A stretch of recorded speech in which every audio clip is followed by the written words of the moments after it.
Good evening. I'm Roger Mudd in Washington. And I'm Robert MacNeil in New York. After the news summary, we talk free trade and pesticides with the new head of the Environmental Protection Agency, Carol Browner. Then violence on TV. Will warning parents stop kids watching? And Charlene Hunter-Galt reports on a school innovation in San Diego. Part of helping the world live and communicate better is keeping it well informed. That's why funding for the MacNeil-Lehrer NewsHour is provided by AT&T and by PepsiCo.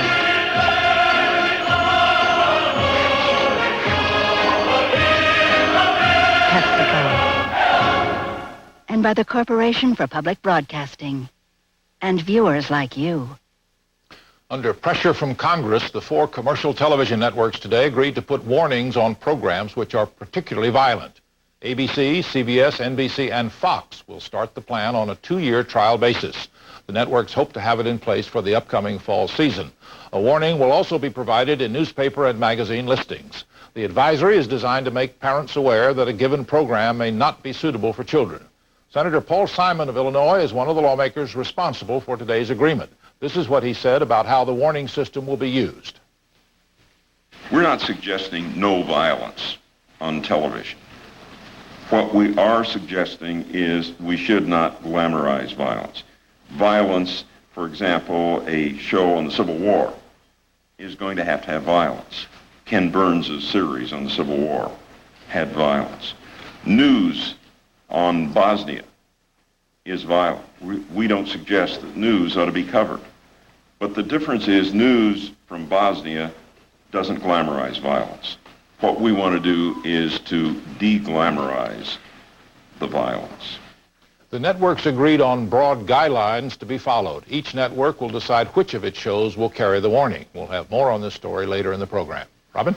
A federal judge today threw a roadblock in the way of the North American Free Trade Agreement, ruling that the administration must prepare an environmental impact statement before submitting it to Congress.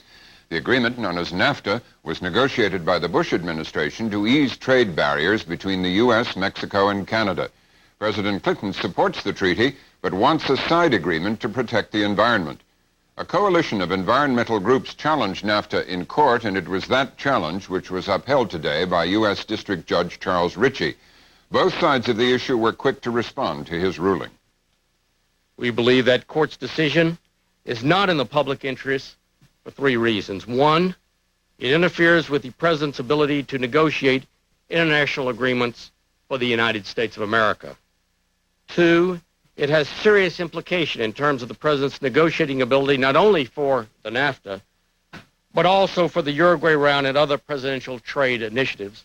And 3, it would, by creating the potential for protracted litigation and delay in implementing the NAFTA, in fact prevent the environmental progress that is an important objective for this administration and can result from the NAFTA and the supplemental agreements we are now negotiating. Friends of the Earth believes that we have before us today a blockbuster, precedent-setting environmental decision.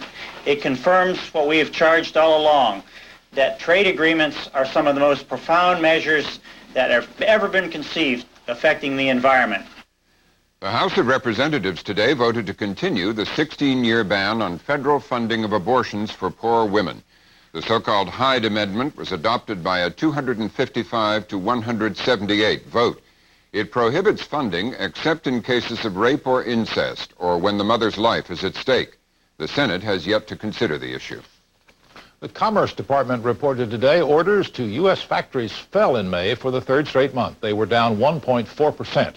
At the White House, President Clinton met with congressional leaders of both parties to discuss next week's Tokyo summit meeting of the Big 7 industrial nations.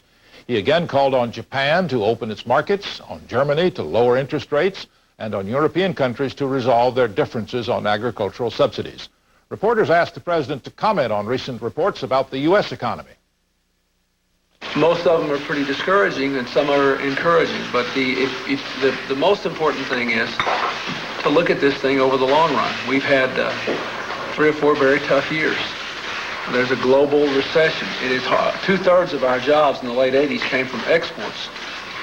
And it's hard to generate jobs from exports when many European countries have actually negative growth, and when Japan has no growth. So what we've got to do is, and one of the reasons that we're having this meeting today is to talk about what the United States can do at the meeting of the G7 to try to get growth going in the global economy. It was reported today that the president will drop plans to resume nuclear weapons testing. A 9-month congressional moratorium on the underground test expires July 1st, and Congress was expected to oppose the lifting of that ban. Both Russia and France have temporarily suspended nuclear testing and are believed to be waiting for a U.S. decision. President Clinton today said only that he had made a decision and would announce it in a few days. Environmental Protection Agency Director Carol Browner today promised to accelerate her agency's program to eliminate older and more dangerous pesticides. She also said the EPA would move more quickly to approve safer new pesticides. A National Academy of Science study this week criticized the EPA for failing to protect children adequately from the dangers of leftover pesticides on produce. We'll have a newsmaker interview with EPA Director Browner after the news summary. Agriculture Secretary Mike Espy today promised federal help for flood-stricken Mississippi River states. Espy toured some of the flood-damaged areas today. An estimated 3 million acres of soybeans have gone unplanted because fields are submerged. More rain fell on the flooded region, which stretches from Minnesota to Missouri. The river is still rising and is approaching levels of record floods in 1965. 2 deaths have been attributed to the flooding, and commercial shipping traffic has been halted. Thunderstorms at Florida's Cape Canaveral today delayed the landing of the Space Shuttle Endeavour for a second day. Yesterday's scheduled landing was also postponed due to bad weather. The shuttle's 6 astronauts have enough power and supplies to stay in orbit until Friday. Endeavour began its satellite retrieval mission 9 days ago. NASA has rescheduled the landing for tomorrow morning. U.S. helicopters in Somalia attack a weapons compound in Mogadishu today. Ground troops also confiscated weapons from gunmen who they linked to warlord Mohammed Farah Aidid. A U.S. spokesman said 6 Cobra helicopters destroyed a cache of mortars and other weapons. They also fired missiles and cannons at heavy equipment believed used by Somali militiamen to build roadblocks and barricades. The attack came at the site of Monday's fighting, which killed 2 Pakistani peacekeepers. Progress was reported today toward the restoration of democracy in Haiti. UN mediator Dante Caputo was not specific, but he did say both sides had reached consensus on essential elements for an agreement. Ousted President Jean-Bertrand Aristide and Raúl Cedras, the man who overthrew him, are in New York for the talks. Aristide wants to establish a date for his return to Haiti and for the resignation of Cedras and other top military leaders. That's our summary of the top stories. Now it's on to the head of the EPA, Carol Browner, violence on TV, and a school experiment in San Diego.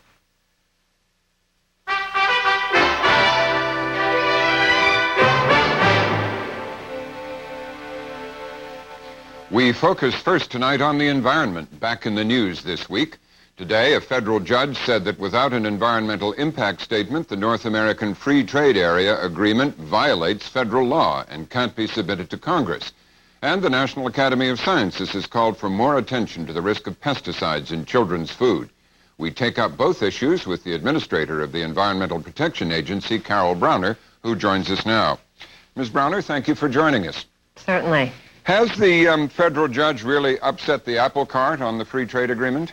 Oh, I don't think so, Robin. The President and the administration remain committed to NAFTA, to completing the negotiations on the supplemental agreements, and to moving the package forward to the Congress. The Solicitor General has indicated that they will move expeditiously to seek an appeal of the judge's ruling, and we will get on with our job. But he seems to be saying that if you can't get that ruling overturned on appeal, he seems to be saying that as the agreement stands now, it's in violation of one of the laws you administer. Well, as I understand the decision that was issued today, it does not affect the work that we are doing on the environmental and labor supplemental agreements. So we can continue to do that work to get those negotiations concluded while the Solicitor General, the Department of Justice, appeals the court's ruling today. We are concerned with the ruling in that it, we think, undermines the President's ability to negotiate international agreements, and that that is a very important power of the President, and that it is important that that power be preserved. although the judge points out that the power to regulate trade resides with the Congress and it's only delegated to the president to negotiate. But again, I mean, we are seeking to protect his ability to negotiate, right. and that is, I think, where we have disagreement with the opinion, and that is what the Solicitor General will be appealing. So are you confident this evening that you won't have to go to the effort to make an environmental impact statement as required by the judge, which some people suggest could take months to years to do? You feel you won't have to do that? No, I think that we will be successful in the appeal, and as I said, we can continue our work on the very important environmental and labor supplemental agreements. One of the petitioners who was successful before that judge today, the Sierra Club, had a couple of interesting comments to us. Carl Pope, the executive director, he said, "We've been telling the administration they needed an escape hatch from this treaty because they don't have the votes. This is an escape hatch. It buys them time." Well, we're not looking for an escape hatch. The administration, the president, is committed to NAFTA. We believe that NAFTA will be good for the environment, and we want to see NAFTA proceed to the Congress and to enactment. He also said, this is the death knell for the Bush NAFTA. Well, again, I don't agree with that. We are working on the very important supplemental agreements in terms of labor and environment. We believe we can address the concerns that have been raised, that we can come up with strong agreements, and that the package in its entirety will be enacted by Congress, and we will see a NAFTA that'll be good for dealing with environmental and labor issues. How close to completion is the negotiation on the environmental side agreement? Well, the EPA and other agencies have been working together on those negotiations, and we're optimistic that we will be able to complete them soon. The teams have gone in several times. I don't know that we've scheduled the next round, but that will be scheduled shortly, and we will be, I think, able to conclude this in the not-too-distant future. Mm-hmm. The Sierra Club executive director said, so far you have not been getting the concessions from Canada and Mexico on that side agreement that you'd hoped for. Well, we've laid out what we believe is important in terms of environmental safeguards and with respect for the sovereignty of the individual countries, and I think we will be able to get it. We're very, very optimistic. Let's turn to the pesticides question, which you addressed today in a speech at the National Press Club. The National Academy of Sciences said children need more protection, but parents shouldn't panic. How do you cut through that? As far as you're concerned, are children known to be consuming food which is contaminated with dangerous pesticides? Well, first of all, Robin, we commend the National Academy of Sciences for their report. We think the recommendations are absolutely appropriate, and we are moving to implement those recommendations. Some of them we've already implemented, others we will proceed to implement immediately. We want to make sure that the American public understands that we do have a safe food supply, that children should continue to eat their fruits and vegetables, but we also want to use all of the tools available to us as a government to reduce the use of pesticides. A real reduction in the use of pesticides in this country has got to be our policy. It will be our policy, and we will now work to implement that policy. Mm-hmm. But are children known to be eating food and at risk from pesticides residue in the food now, or is this all just a theoretical anxiety? Well, I think if you wanted to sort of sum up what the Academy said in a nutshell, what they said is we don't know enough, we need to know more. We need to know exactly what it is that kids eat. We need to know all of the residues that remain on foods. We need to understand what's on the dinner plate. Those are all things that this administration, working across several agencies, the Food and Drug Administration, the Department of Agriculture, and the Environmental Protection Agency, is committed to doing. You said in your talk today you're going to step up the program to eliminate older, riskier pesticides. What exactly does that mean? How quickly will you eliminate them? Which ones will you eliminate? How many remain to be eliminated in that category? Well, first of all, the Class A cancer-causing pesticides, we have completed the process of taking those off of the market. They are not available for use in the United States. What we will do in terms of registration, the registration program that we manage, is make sure that the safer alternatives get to the market, get to the farmers as fast as possible.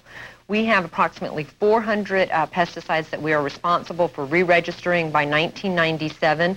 There are concerns. We share the concerns about whether or not we'll be able to deal with all 400 by 1997, but we can tell you that we are dealing with those that are used on foods, and that we are sure that by 1997 we'll have dealt with 80% of the pesticides used on foods. We'll have gone back, looked up the studies, made sure that kids and all Americans are protected. Of course, this is one of those areas where this issue spills over into the one we were just discussing, isn't it? Because a lot of food is imported from Mexico, fruits and vegetables. And the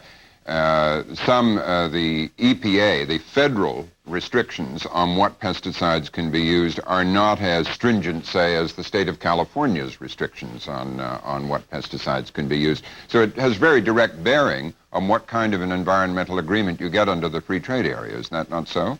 Well, that's why it is important to have an environmental supplemental agreement to the NAFTA to make sure that it's strong, that it does provide adequate and strong environmental protections. And you're right. I mean, pesticides are an issue that are of importance both to this country and to Mexico. We have looked at, in terms of vegetables entering this country from other countries, we have looked at the pesticide, the residue issue. In fact, just recently we moved to deny the use of a certain pesticide on bananas entering this country. We didn't think it was appropriate, and we have removed the exemption, if you will, that existed that allowed that pesticide to be used on bananas brought into the United States. It cannot be used anymore. Right now, in deciding whether to ban a pesticide in agricultural use, you're required, as I understand it by law, to balance the health risk against the farmer's economic interest. But for several years, there's been a bill in Congress, the Waxman-Kennedy bill, to change that and to require you to use only the health considerations. The Bush administration opposed that bill. Do you support that bill? Well, first of all, I think it's important to understand that right now when we look at pesticides, when we look at their uses, we look at 15 different health-based risks. We go through an analysis.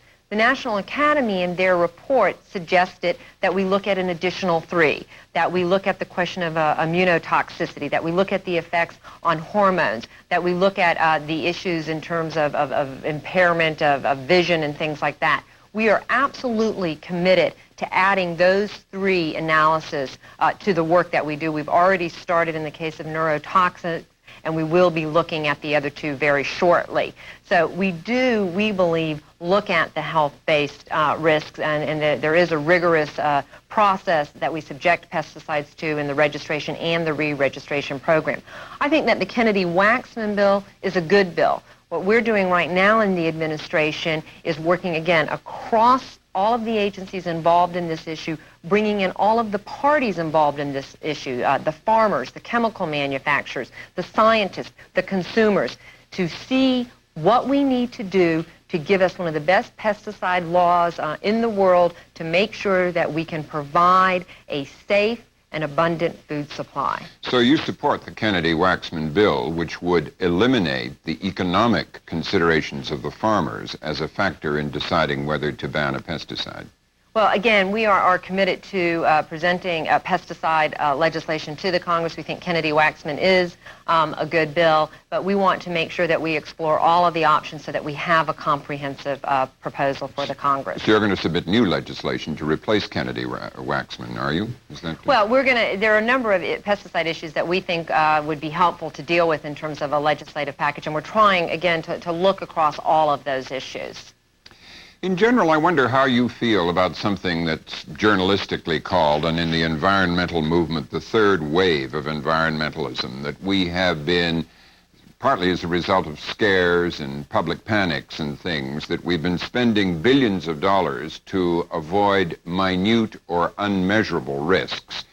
Do you buy into that, as they say, and are you sympathetic to the idea that, for instance, on the toxic waste cleanup, which costs about $10 billion a year, that something could be done to reduce that expenditure and look at it more rationally?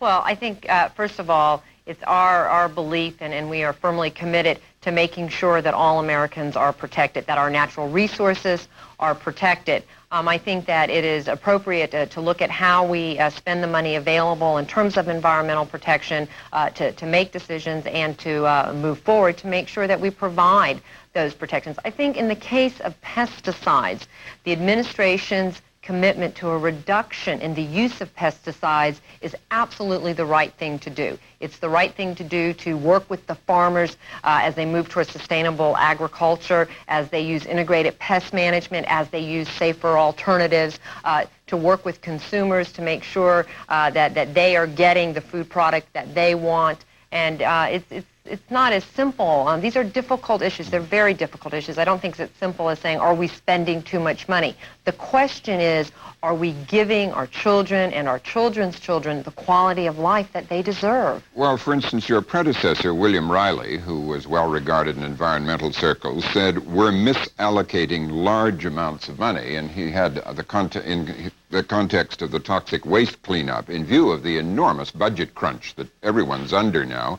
Do you think that it is possible to make some big changes in that and save money and apply what there is more rationally? Well, I think when we're talking about the Superfund program, we need to recognize that we've done an awful lot of very good things, but it is appropriate after 12 years to step back, take a look at the program, see how we can do things better. We've already announced a series of changes in the program, and then to work with Congress on the more difficult issues in terms of how clean is clean and what is the appropriate allocation of resources. Again, to make sure we're protecting the public, we're protecting our natural resources, and in the case of Superfund, that we're getting those lands cleaned up so they can go back into productive use for the communities. Well, Ms. Browner, thank you very much for joining us. Thank you. Roger? Still ahead on the NewsHour, violence on television and a school innovation in San Diego.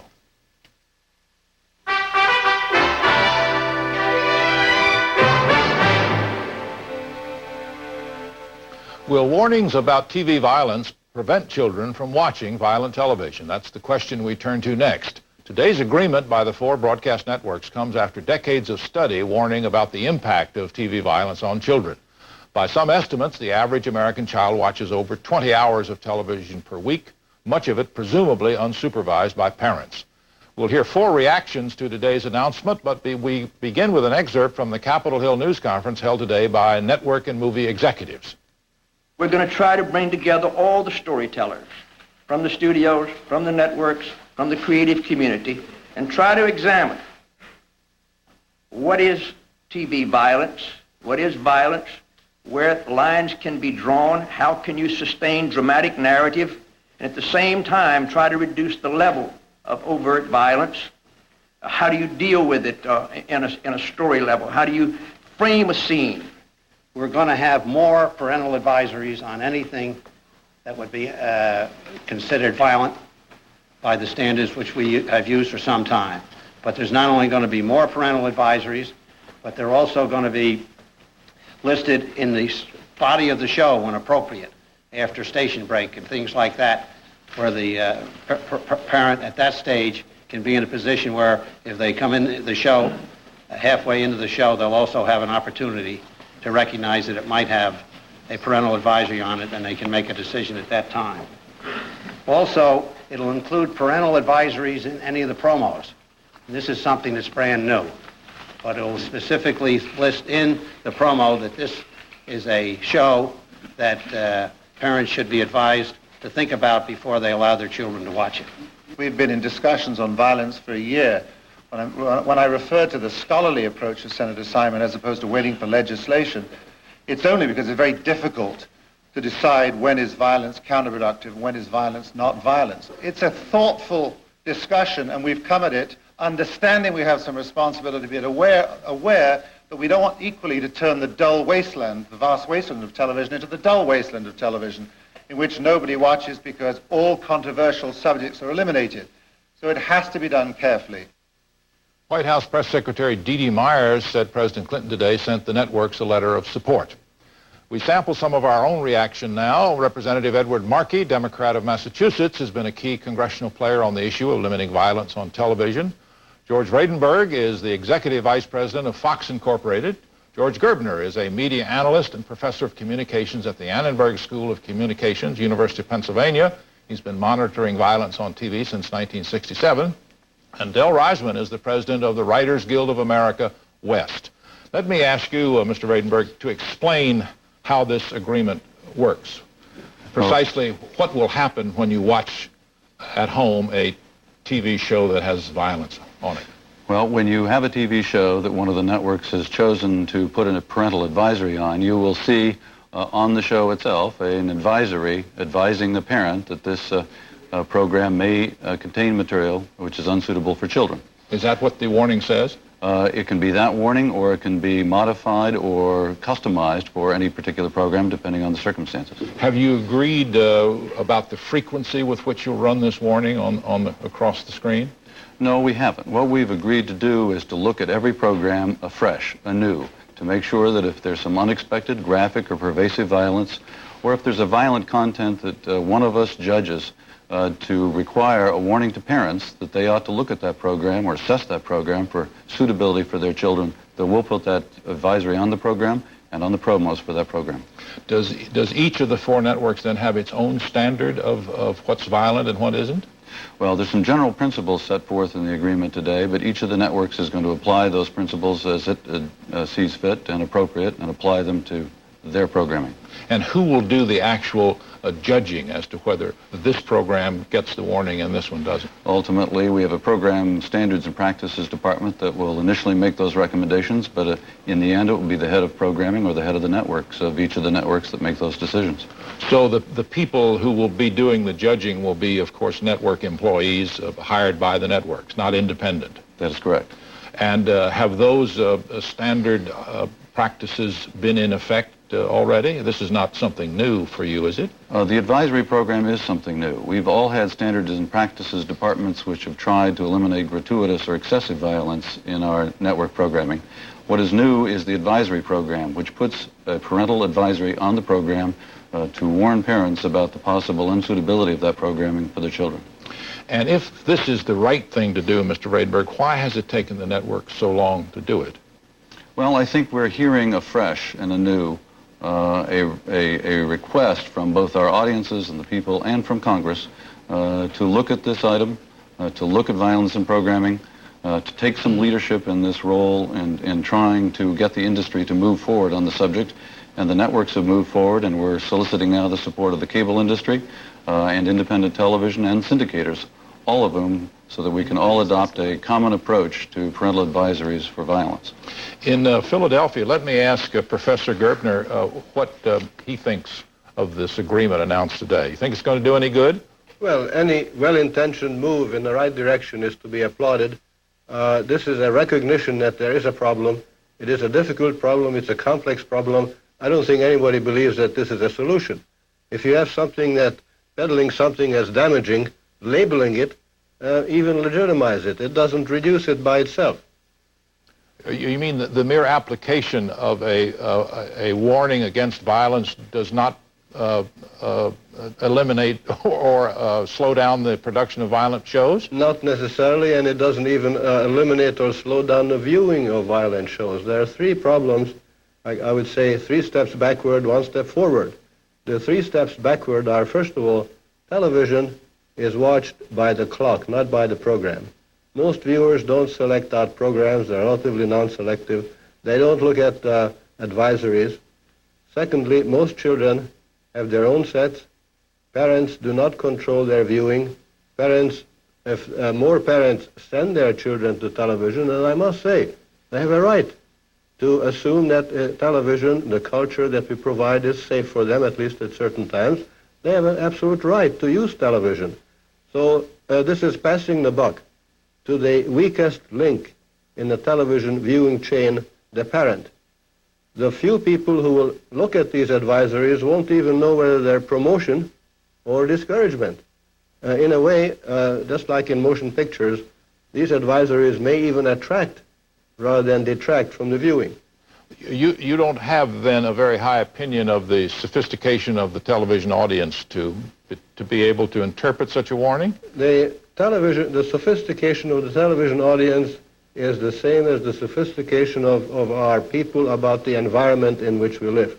Television is not a medium. It's an environment into which our children are born. It's in the home for 7 hours a day. It tells most of the stories. It's not the parent, it's not the school, it's not the church anymore. And it is like an environment. We get accustomed to it. We develop our tastes, we develop our likes and dislikes on the basis of what we hear from infancy on. It's a whole new situation. Within that context, most viewers watch whatever is on when they're available to watch. The main effect, if any, that advisories and that rating might have is if advertisers, they drive the programs, not the viewers. If advertisers recognize that it may be bad public relations to be associated with a highly violent program, they might be a little more cautious about supporting or putting their commercials to it. So, on the other hand, there may be advertisers who will seek out and target the audience that will seek out the violent programs. So, Professor, if you had been the author of today's agreement, how would it read? How would it have read? I would not start with labeling what is a damaging product. If I were to recommend or suggest to parents and to the industry, I would say, before we try more codes, more labeling, more censorship, why not try freedom? We have never tried it. Violence is not a result of freedom, is not a result of popular request. It is not even very popular. Most highly rated programs are nonviolent. It is the result of a commercial formula imposed on creative people, on writers, directors, producers, actors, because violence travels well on the global market. It has an edge, a marketing edge. It's relatively cheap to produce. It travels well around the world. It needs no translation. It speaks actually in any language. And despite its lack of popularity, it has that advantage. I would say let's examine the structure of the networks. Let's extend the First Amendment not only to government or public government, but also to the handful of conglomerates that drive the violent assembly line, the dramatic formulas that impose violence on creative people and inflict it on the rest of us. Having said that, may I just say that violence is a legitimate artistic and journalistic commodity. It is even necessary to show the tragedy, the damage, the pain that it inflicts. And what is objectionable, and what Mr. Valenti, I think, rightly pointed to, is that we have to distinguish legitimate violence that is a necessary and indeed useful cultural item from what I call happy violence, which is swift, which is painless, which always leads to a happy ending, and which is a strictly entertainment commercial ingredient. Let me ask Congressman Markey on Capitol Hill, is there such a thing as happy violence? Well, I think what the professor is referring to is the more vivid, the more realistic of violence, which we are now seeing as a way of gathering more and higher ratings by the network. So I think he's distinguishing it from that which is in the context of a Shakespearean play or even in a more tepid Western, and moving on to the much more violent, much more graphic, much more realistic action, which we're now seeing on television on a more frequent basis. Mr. Markey, at today's press conference on the Hill, you said that this is admittedly a crude and untested rating system. You think it's going to have, does it have any merit then if it's so crude and untested? This is a very important first step, but a necessary first step. You have to remember that for 40 years we've had a debate in the United States between the broadcasters and parents over whether or not there is, in fact, a connection between violent programming and subsequent violent behavior in the society.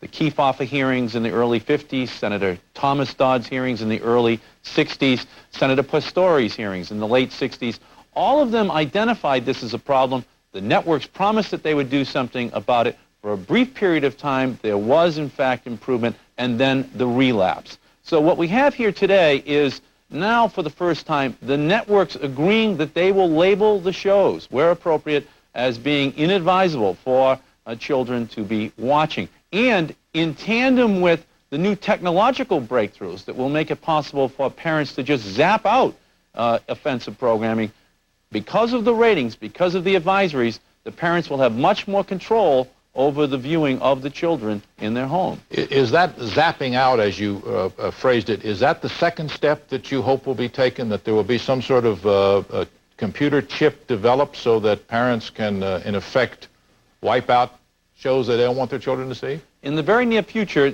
televisions will be ratings ready. That is, that once the parents know which programs should be blocked out, the technologies right over the horizon that will make it possible, not while the parent is sitting in the living room with the child or the kitchen, but the morning of that day to zap them out, or the week before to be able to look at the programming, look at those parental advisories, and obliterate them from the screen so that they can hand the remote over to a child and know that they cannot find programming which is unsuitable for that particular child. In New York, may I ask Del Reisman about the impact of this agreement on writers? You're the president of the Writers Guild on the West Coast. Yes. What do you think of the agreement and its effect on you and your fellows? Well, I greeted this the press announcement with a sense of relief, because for months now, writers have been expecting or fearing, and that's the word, government intervention in the content of television and feature films. We've been very, very concerned about it. We've also been concerned because we have a social responsibility too. We're parents and children and grandparents and siblings. We're concerned about the effect of material on youngsters. Very concerned about it.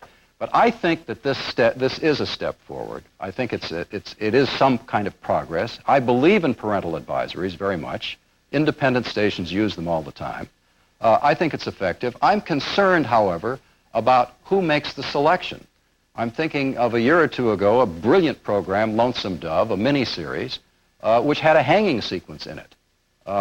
It is possible that someone would judge that to be, put a parental advisory on it, but I wouldn't cut a frame of that. But that hanging was quite in context with that Yes, series, was it not? Completely within the context of the story, yes.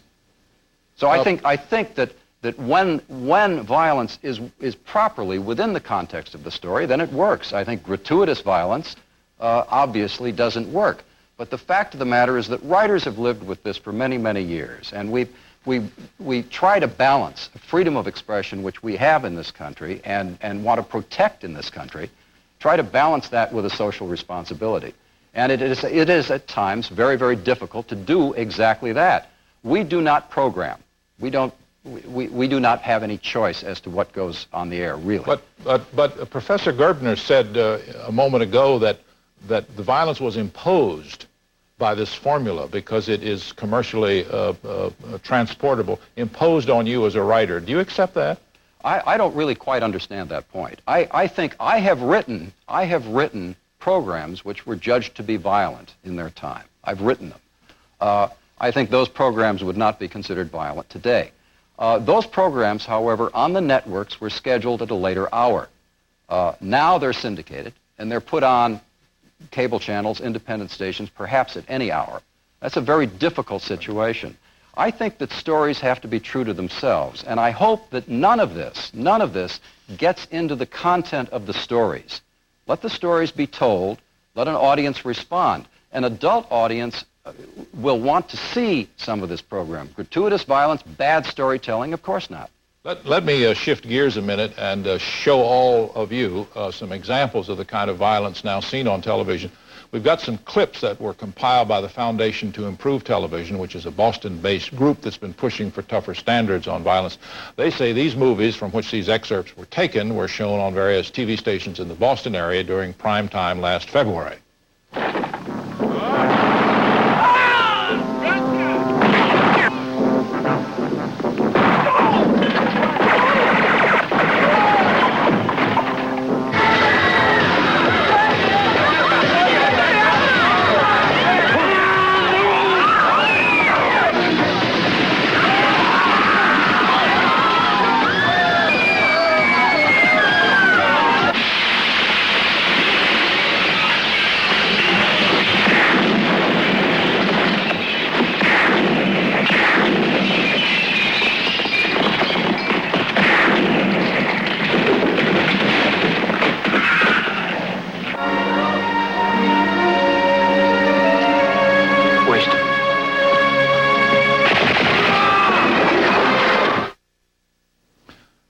admittedly, those are not quite in context, but and then the rest of those broadcasts may have been peaceful scenes. But let me ask each one of you, after having seen examples, would you have put a violence warning on those that we just saw?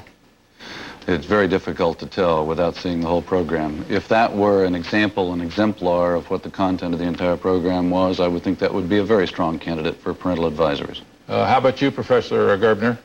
Well, I think it's the scenes speak for themselves. It's no one can claim that this is an expression of freedom, creative imagination on the part of the writer. These are cheap scenes, they're happy violence, effective, relatively painless, always lead to a happy ending. And whether you label it or not is not as important as to know that this is injected into programs, into assembly line produced programs, not all programs, and the public has really no voice. The public is, there's no box office for television. This is bought because it's cheaply bought and it gets you a fairly large market to whom you can sell goods. Congressman Markey, is what you just saw what you had in mind of eliminating? I could not see it, but it sounded terrible.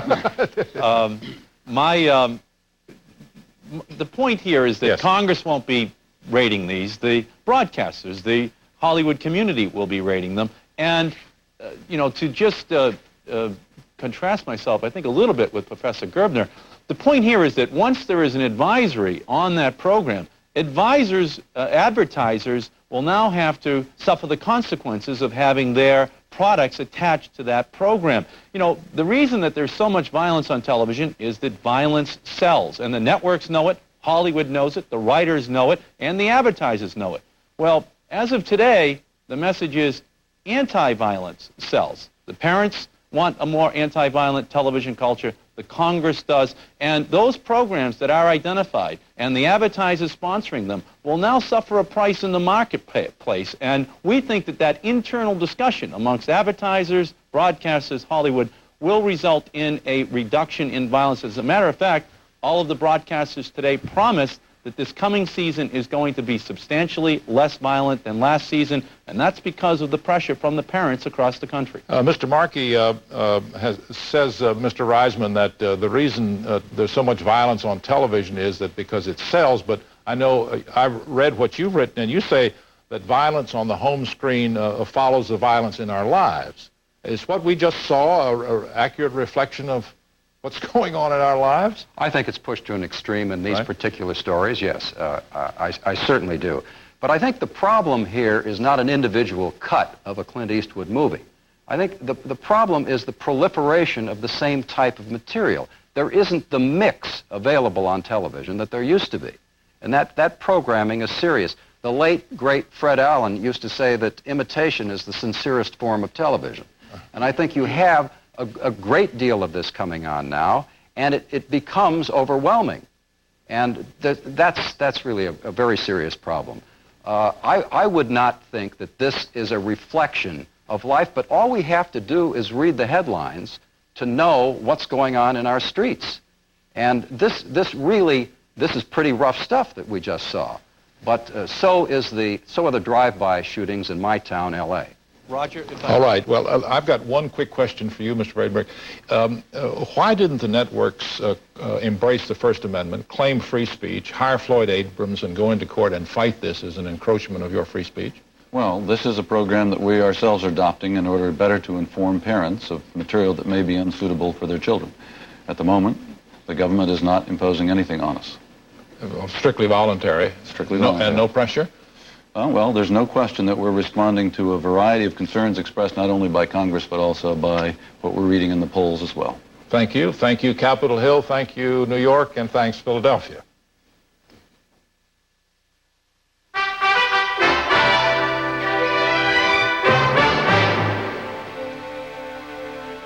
Finally tonight, we turn to education and a look at an innovative program in San Diego, which is getting a great deal of attention.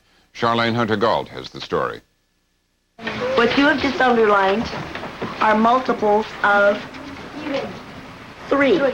Like many schools in poor neighborhoods, Hamilton Elementary has more than its share of problems, and students who, for a variety of reasons, have a hard time learning their 3 R's.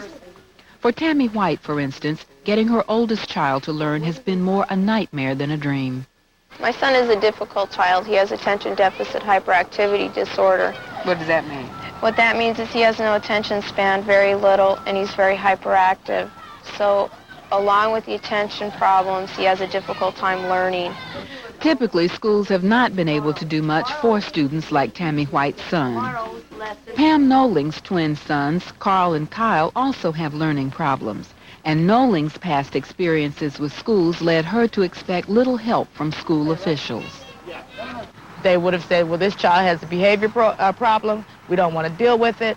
So, you know, this child's going to either have to stay home with you or go to another school. All right, boys and girls. Carrie Perry is Hamilton Elementary's principal.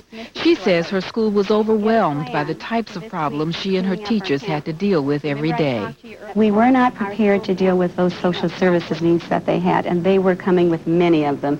We had health problems that the children would have. We had, for instance, families that would come to our school that were evicted. I had families that had come for trying to find out where they could get food. We were overwhelmed with the problems that the kids would come to school with after families are frustrated. There are lots of inter-family kinds of problems that happen. And the child wasn't happy at school. They were frustrated. They would run away, and we were trying to problem solve that. And it was very hard. But there are new beginnings at Hamilton Elementary. That's the reality, as well as the name of a new program aimed at relieving the stress on schools and families. The idea is simple. Schools can deal with the myriad social problems that are being increasingly dumped into their laps, but not alone. Instead, New Beginnings takes all the social, educational, and health services normally scattered in agencies throughout the city and places them on the school grounds, all under one roof. Nuevos comienzos, however it's said. Welcome to New Beginnings, and I'll probably be the one working with you. Equally important, the center is committed to changing the cold, impersonal attitudes often associated with the Byzantine bureaucracies of social service and welfare agencies. The director of New Beginnings is Connie Bussey. I think that what New Beginnings is trying to do is to create something, and it's trying to create a situation where all of the public agencies work together to do something that's more effective, that's more humane, that really meets the needs and the wants of the families that are here. Okay, let's take a look at your nose. Very good. Okay. For instance, a medical clinic is in the New Beginnings Center. Besides the medical clinic, there are classes for new parents. So what can a pregnant woman get on our program? What kinds of food will she receive? Hello? I'm sorry. Hello? Do you have the wrong number? Classes for learning English. I don't feel that he can make it without medication at this time. He's too uncontrollable. The center also provides crisis intervention sessions where various representatives of government agencies use their collective wisdom to address a specific case. Today, they are helping the White family come up with strategies for their son. He really does need to have a lot of attention and caring and love. He's a low self-esteem child in high self-esteem clothing. He walks around with great bravado. White says the session resulted in some positive suggestions. Right now he's on a contract, 20 minutes a day contract. He is evaluated every 20 minutes, which means if he has a good 20 minutes, he gets a happy face. If he can get all happy faces, then he gets rewards at the end of the day, and it's working out wonderful. So you're glad to have this center here, this service? Yes, I am. He has a good counselor here. If he needs to talk to someone, he can. If we need someone, we have them to talk to. So it's working good. It's working real good. New Beginnings is also working well for the Noling family. It has been a godsend because if New Beginnings wasn't there, I don't know, some of the problems that I have went through and some of the things that they helped me deal with, I don't think I could have dealt with them by myself. I mean, you know, it would have been like, I would have like gone into a little shell and said, oh my God, what do I do next, you know, and things like that. So they have helped me a lot. One of the reasons I wanted to see you is because, I mean, you know, they're going to come back next Monday, I guess. Mrs. Knowling has been working closely with the center's Ken Bird, who is a family service advocate, or FSA. His job is to act as a broker to help the families he works with get the social, educational, or health services they need. For the Knowlings, he helped their sons get extra help after school, as well as work with various agencies to get the Knowlings government subsidies to pay for their food, gas, and electric bills. He also helped Mrs. Knowling get her high school degree. For Pam Knowling, New Beginnings is much different from what she's been used to from government agencies. I had to curse out my welfare worker a couple of times because when I would go to see him, even though we have set up appointments to be seen and things, you know, when you go in there, it's like, who are you? Give me your papers. You know, I'm a person, too. A study done by various San Diego social service agencies found that Ms. Knowling's experience was not unique. Tom Pezant, the school system's former superintendent, was one of the driving forces behind New Beginnings when it started 2 years ago. The data we got from that feasibility study was pretty powerful in terms of the amount of money the various agencies cumulatively were putting into this regional area and what we learned from the people about the services that were and were not getting through. And that was the best information we had to make the argument that we couldn't do any worse than we were already doing, and there had to be some efficiencies and improvement in quality of service. Hello, and welcome to the New Beginnings Center. New Beginnings is hopeful that its approach will be copied by other school districts because it doesn't involve spending a great deal of money. Rather, it asks government agencies to collaborate and work together. To get started, New Beginnings asks the participating agencies to donate the personnel to fulfill the various needs of the center. Hamilton Elementary gave its nurse and its guidance counselor, Ken Bird. The community college lent a teacher. The hospital donated a doctor. Other agencies provided people to work as family service advocates. What kind of job training do you want? I was a mechanic. Mechanic? Yes. Oh, okay. You have to think of using workers differently, of using resources differently. I don't really think you do need a lot of money. I think you need to open your mind. I think you need to think of how you're going to do something differently. New Beginnings sounds good and seems to make sense for parents and students and teachers. But anytime there's a big change in institutions like government agencies or schools, there's always resistance. People who don't want to change, people who want to protect their own turf. And New Beginnings hasn't been immune from that. It's hard to change when you're used to doing something traditionally, and it's not easy for any of us to change. And the teachers saw their role, some of them as teaching and dealing with the children alone and not necessarily having to deal with the extent that they're dealing with New Beginnings with the families as a whole. And so that many times they would want to pass the child on to the agency or to the service and feel that that service should fix the problem, and then the child should come back and everything would be okay. And they shouldn't have it. And they shouldn't have to deal with that part of it, and that's never true. We all have a part that we have to do together. Each month, the various agencies involved in New Beginnings meet at Hamilton. Pezant, who recently was appointed Assistant Secretary of Education, says with so many agencies involved, it's not surprising that everything hasn't gone smoothly. Well, there are really very, very high institutional barriers because you have institutions like a county government, a city government, a school district, a community college district, a university, a housing commission, all used to having their own mission, their own goals, their own ways of operating. And then you put representatives of all those institutions in the same room and say, yes, we have some of the same clients, but we're not used to working together in the same way. So you can use these for the kids. I got buses, takeaways. But despite some startup glitches, most agree that New Beginnings' holistic approach to education and families is a concept that makes a great deal of sense. See you tomorrow, okay? There's an old African proverb that says it takes a whole village to raise a child. And I think that's a reality, and what we're trying to do is do just that. Have the whole village help raise these children at our school, not just the parents, not just the school teachers, but also the community of which they live in, and the agencies that can assist in that are part of that team. And the more we're doing that, I think the more we're going to be reaching the conclusion or the outcomes that we want to have happen.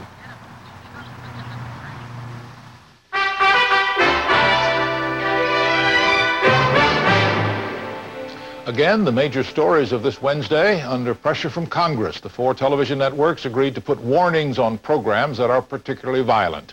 A federal judge ruled the proposed North American Free Trade Agreement, NAFTA, violates U.S. environmental law. On the NewsHour this evening, EPA Administrator Carol Browner said the ruling will be appealed because she said it undermines the president's ability to negotiate international agreements.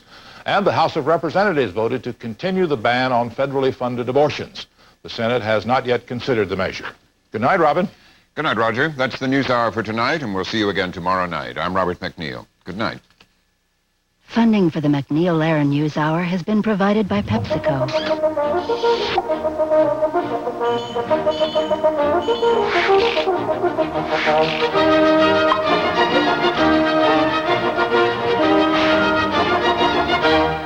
PepsiCo. Part of helping the world live and communicate better is keeping it well informed. That's why funding for the NewsHour is also provided by AT&T and by the Corporation for Public Broadcasting and viewers like you.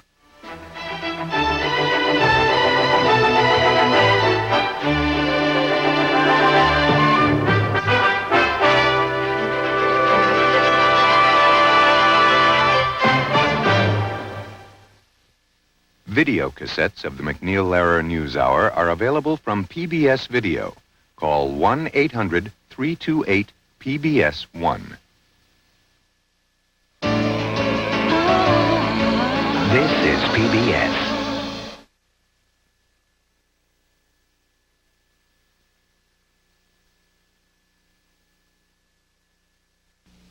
Funding for the MacNeil-Lehrer NewsHour has been provided by ODS Health Plan, the group medical plan that meets the needs of more than 600,000 Oregonians.